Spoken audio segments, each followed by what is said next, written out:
حضرت ابو ہریرہ فرماتے ہیں کہ نبی پاک علیہ السلام نے فرمایا ایک شخص نے بادلوں کے اندر سے آواز سنی کہ فلاں آدمی کا کھیت اور باغ خشک ہو گیا ہے، وہاں برسو اور اس کے کھیت کو سیراب کرو۔ وہ بڑا حیران ہوا کہ بادل سے آواز آ رہی۔ پھر اس نے دیکھا کہ ایک پہاڑی پر بارش ہوئی، وہ بادل وہاں برسا، پھر نالیوں سے ہوتا ہوا پانی ایک طرف چلا۔ تو جس نے آواز سنی تھی، حضور بیان کر رہے ہیں، وہ بھی پیچھے پیچھے چلا کہ پانی کدھر جا رہا ہے۔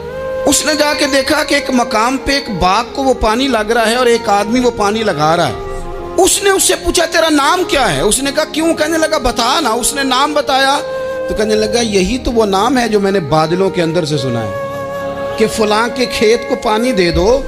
اس نے کہا یار تو کیا عمل کرتا ہے کہ اسپیشل تیرے لیے بارش برسے؟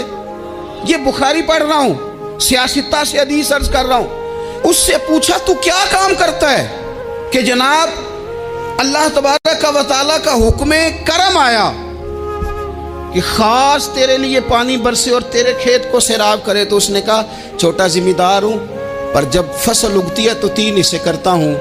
ایک حصہ اپنے بال بچوں پہ، بہن بھائیوں پہ خرچ کرتا ہوں، ایک حصہ پورا، اور ایک حصہ دوبارہ کاشتکاری پہ لگاتا ہوں، اور تیسرا حصہ خالص میں نے مسکینوں، یتیموں اور غریبوں کے لیے رکھا ہوا ہے۔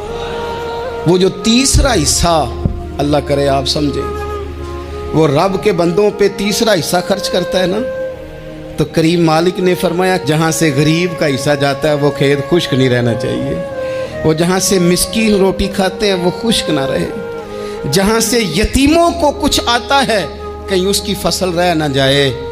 میں اور آپ بھی اگر اپنے مال میں مسکینوں، یتیموں، غریبوں کے حصے رکھ لیں گے تو فصلیں خشک نہیں رہیں گی، ان کے اندر تازگی آئے گی، نور آئے گا، کرم آئے گا۔